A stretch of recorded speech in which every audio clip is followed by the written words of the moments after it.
Mahalo. Koe lotu kamata, whahau patu e whaiwhikau Alfred Atiola, e ka hiri e hoko i pē moerea taritari ko Kapteni Sila Siuwha.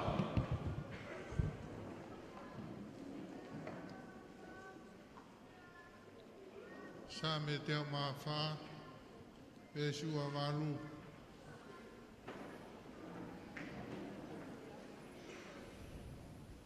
O kuke ange nau mea kai u nau tufi, koe mawhola o ni maa, o nau maa kona i helelei. Kono ngea o maa ono himi, o mori mori tau hiva hawesi e ua. Koe ku ngāu e tū ki mua ke lau ai mālo he o tua, ke tala ne ngahi o wha ki a te au he tau kotoa.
Charlotte Mafile o pilore o tuit.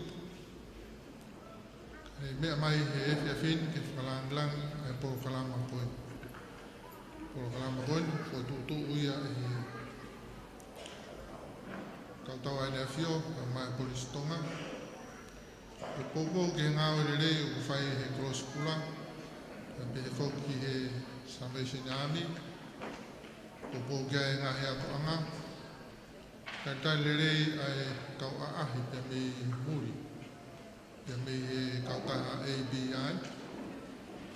Kau mau fia hei whetākinima he prokalama o e FFIN, ko e prokalama whakangei ngei, pe mo whakalangi langi. He ngai mawhai, pe mo ngahi tarinit, ome he a Fiona ke mau. Whai aga hiva mo whakalangi langi, mo ngahi whasi. Koe mau ngāu e tū ki mua i taimi, koe tāra e mālo o e awhiona. Koe mau whawhita i e mau mako e whainga māri e koe. Koe mau roto atu eiki, koe ka veinga o e pōni. Hapai atu ki o awhio, whepōpō aki, te hui koe tokoni. Koe ngāu e aunga o whai e korosikula i e whonuani, koe te e whoki e pōpō whainga me Salvation Army. Koe tūta whāki a e Ongo sino malo he koini, koe kautawa ene a whioga ma e polistonga. Maru e whanua pia, popo e merino, koe ngahi le lei kotoa pe ia o e a whiona. Tufu tau whaawa e whanua, e o kawa ebe mo i mau whanau, mau lava mai i e whiawhini. Eki tāpua mai pokalama e pōn, o ke ngāwa kotoa pe e whai e whiawhini koe whiawhia. O whiawhia i a whiona. Te tāpo kia ki mautonu, langi ia i te hoa whio. Koe lotu ia ku mau whai atu i wafa e tamai, pia mo e alo, pia mo e lau maari e maa on e meni.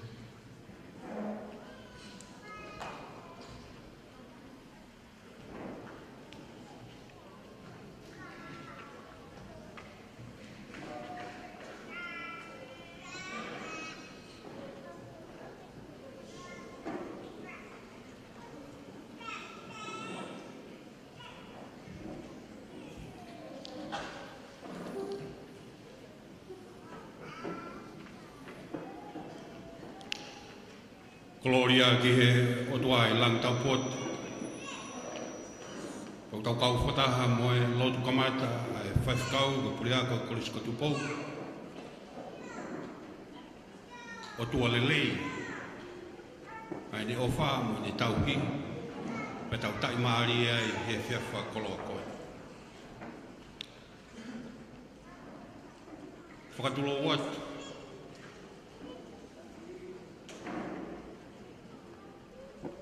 Whakatapu ki he whia o tua maafumafi o tau lotolotonga.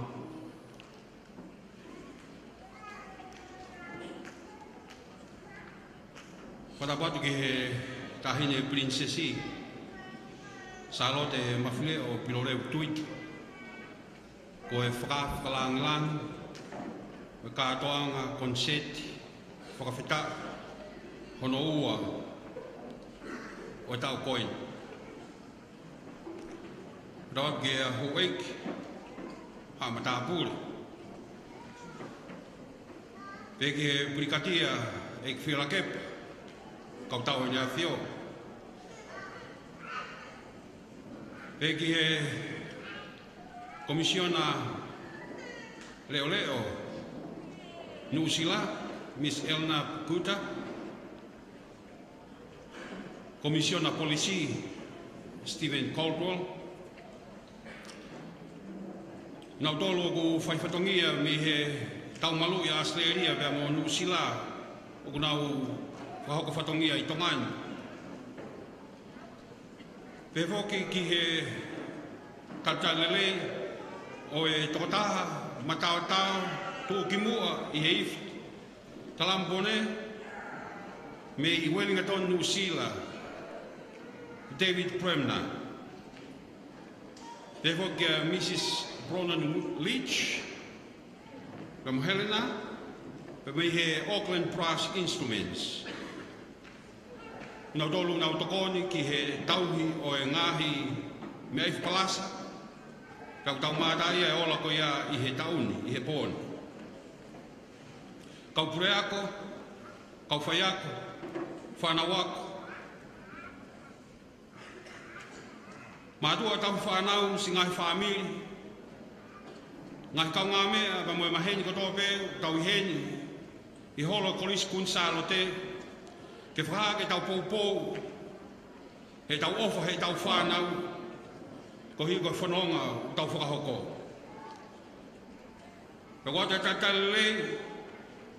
Ka te kumotolo kotoa pē, I he ngalu ea, I kotoa e oto tongani, pēa mo murina whoki. Ahine princess, whakofonga atua e mātua, whaihono, whakakouna ke whaihono ngā wei a e misiona koen, mai moa, iwi palasaka mo e muska e ne a whio, whare o tupou mo ho weki. Ai whia loto honga moni. I ho whakawhainga maari e o taimi. Mo ke mea mai ke tau kau whakataha. I he whainasi aki. I he whia me whepopou aki. I he konseti hono ua whakataha. Ai kau tau e ne a whio. Pepeki he kau polistonga. Ka mo kumo tolu kotoa pē, kau whakawhi ko mo lawa mai he pō koini. Tau tale rei kumo tolu, I he whiawhina. Ko whakawhatonga, ko tau wao ki ai I he tauni. Ko whakatotu ngā aue pa mo e tataki. Whakahoko, e ki hala, laftan ke nolo, a me kau tau ni a whio. Ka whengawe ak whakataha pa mo e polistonga. Pea poupou kia I pa moe ngā awa ku whakahoko e he koloskula pa moe Sea Salvation Army I Tongani. Pea ku tai maari e tau koeni, ko loto tō, ai kotu ngawe ako e Sea Wesira na tau ataina tonga. O nau kau ngā kau whakataha he poupou, a ithi e koris kunsalo te, koris kotu pou. Pea moe, ka whaapi tokanga e kina e musika, Pea me ako maalunga ang e siya ko makua pilahia. Ko visone pa mo tau mua. O whaiake ngā aue e mātuan, Uluaki, ko hono piwaki mo hono patolo aki, ai merino mo e whewho whani i he whanau ako, o makatuunga o whakafou i he musika pe mo i palasa. Ko hono ua, ke whakaiwia, pe ke whakanaunau, pe ke tokoni ai whanau ako, ko hiko honau tareniti me mea ofa o tua ku whaka te kinau tolu, ke whakalangilangi aki ai eiki, i ngahi api ako, i ngahi sias whakolo, pe mo ngahi siasi, pe pehe foki, pe mo whanua tu pou pa mhou eiki.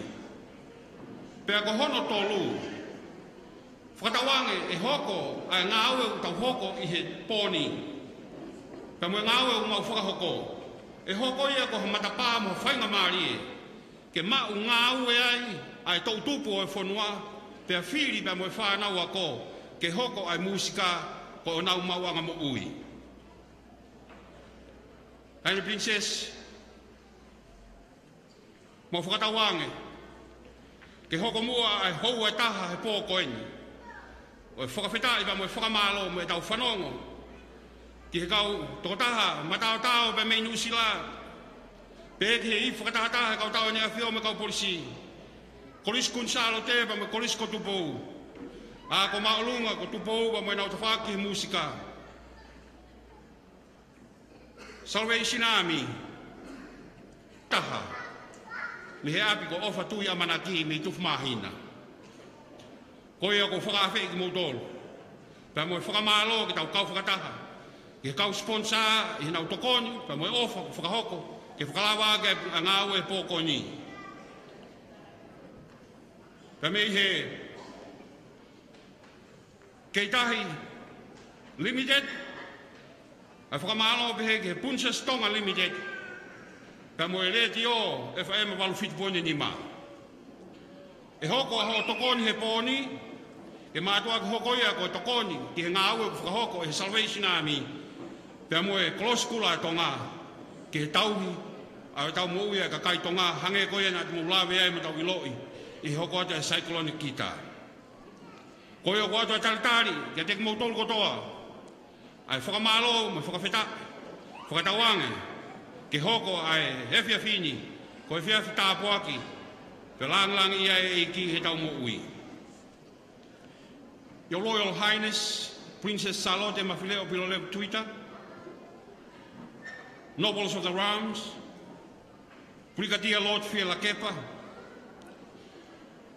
Deputy New Zealand High Commissioner Miss Elena Pokuta, Police Commissioner Stephen Caldwell, members of the Australian and New Zealand Army Defence personnel serving in Tonga, our special guest, international trombone soloist Mr. Terence Prember from Wellington, New Zealand, Mrs. Bronwyn Leach and Helena, staff from the Auckland Brass Instruments, schools principals, teachers and students, parents, families and friends who are gathered here tonight to show your support. Welcome. And also our listeners from all over Tonga and abroad for the live broadcasting of this concert. We are delighted to welcome you all to celebrate and to share in the second annual joint concert of His Majesty's Army Forces, the Royal Corps of Musicians and Tonga Police Band. Thank you for coming. This concert being hosted and organized with the leadership of Lord Vehala, in partnership with the Tonga Red Cross, the Salvation Army, and this year we are very much delighted with the support of the Free Western Church Education Department of allowing three of their schools, Queen Charlotte College, Tupou College, and Tupou Tertiary Institute, to participate this year. Thank you so much. The vision and aim of the working group, first, to promote unity and peace among students through actively involved in music. Secondly, to empower, equip, and engage their gifts and talents through music. And finally, may it be it is our prayers and our support. This is in a window of opportunity for career pathway in music for our students here in Tonga. You are all welcome tonight. We're going to have an exciting and inspiring 1 full hour of musical extravaganza from our guest trombone soloist, combined Tonga Police and Royal Corps musicians, Kunsalote and Tupou College Band and Tupou Treasury musical departments, the Salvation Army Trampoline, and Tonga Red Cross amazing dancing group. So sit back, relax, and enjoy. I also acknowledge our sponsors, Keitahi Limited, Punses Tonga Limited, and Radio FM 87.5. Your donation tonight will be very much appreciated for the service offered by the Tonga Red Cross and the Salvation Army here in Tonga as we witness during Cyclone Gita. I want to say once more on behalf of the organizing committee, welcome. It's a pleasure to see you, so many of you here tonight. Malo au vito, me whakapapa i he whanua mo lotu, rewa he, tua whae ki atu.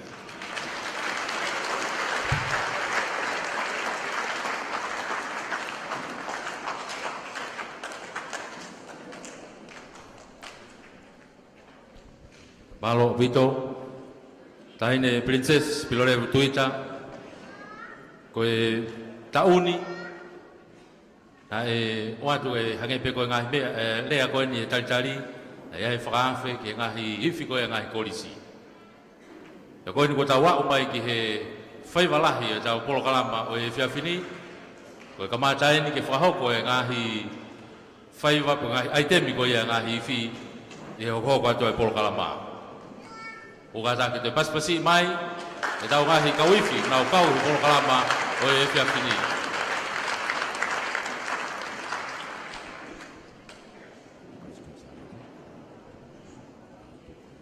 Whamalo e be ki he tau ngahi kau sponsor, Punches Tonga Limited, Keitahi Limited.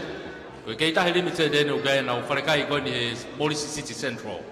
Ia moe ice cream I taka koe ni he tawhaaki o e panke ANZ I hala tau whaahau.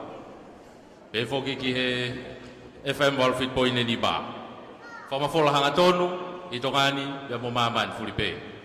To he ni whoki pia mo Paula Moi Moi, e whaita live stream, e ko polokalama e whiawhini, o kulere live stream ia I YouTube.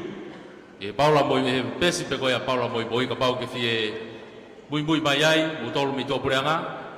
Paula Moi Moi la atu pe I YouTube, pe whoki ke Facebook, e lava pe ke mo mamata hanga tonu mai, I polokalama e whiawhini.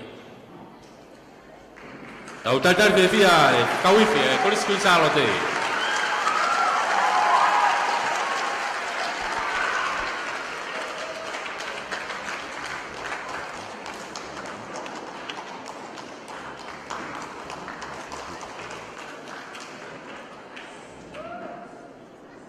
E whakahoko he kawifi e Kolisi Kunsalote, ai foi hiwa e ua, foi ai te me ua, koe uluaki o hingoa ia koe Benedictus. E iai ai whinemui o kune hifi, I he mea hifi koe Ifoni, ko tufi hea ras, e solo he hiwa uluaki. Ia ko hiwa hano wa e pe hokot ki ai, I will follow him. E kamata ai e whari ari mai koe ni, ai tangata trompone ko ia ko David Bremner. Tataki ai fi ai Kolisi Kunsalote e whiawhini e Lincoln Tauwha. O kataki, te pas mai.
Koe fo I hiva hano ua koe ni ai kauiwhia koliskun Salote.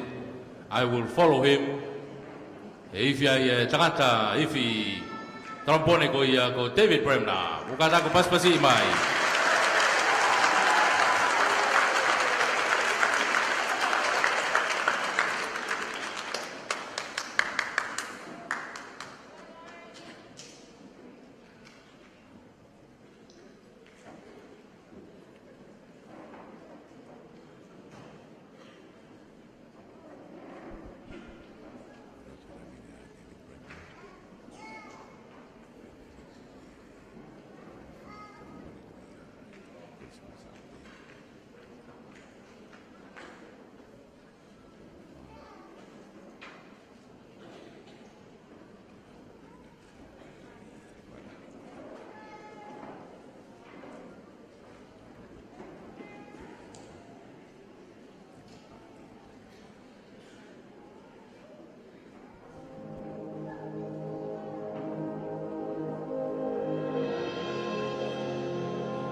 kuisa lote. Malo pito ringoni taupa. Ubo mai ke polo kalama. Pamalo ke David Bremner.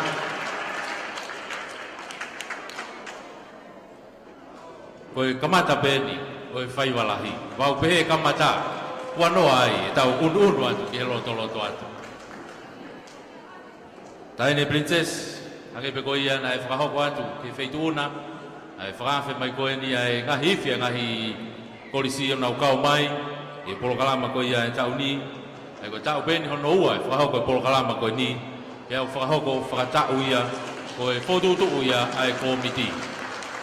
Tau Tari fia e fia fini, ai ESAC, ai ka wifi ai kolisi ko tupo. Nau lava mai mei toloa, e kau mai mo poupou ke polo kalama e fia fini.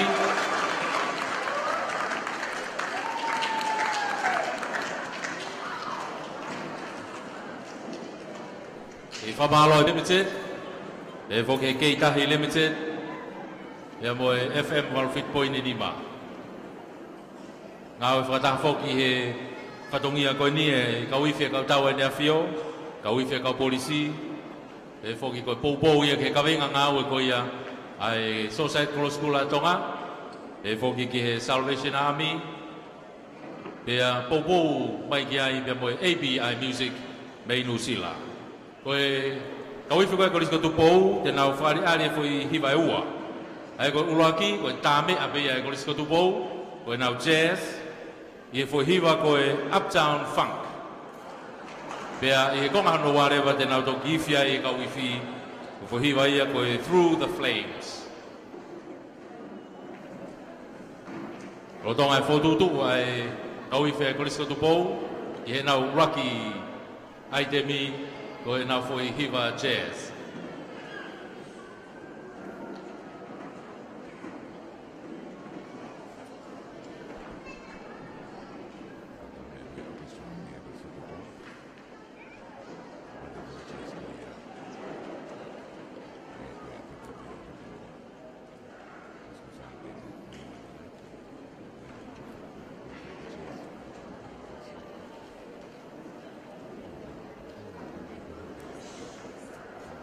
Koe ka wifi ai korisko tupou.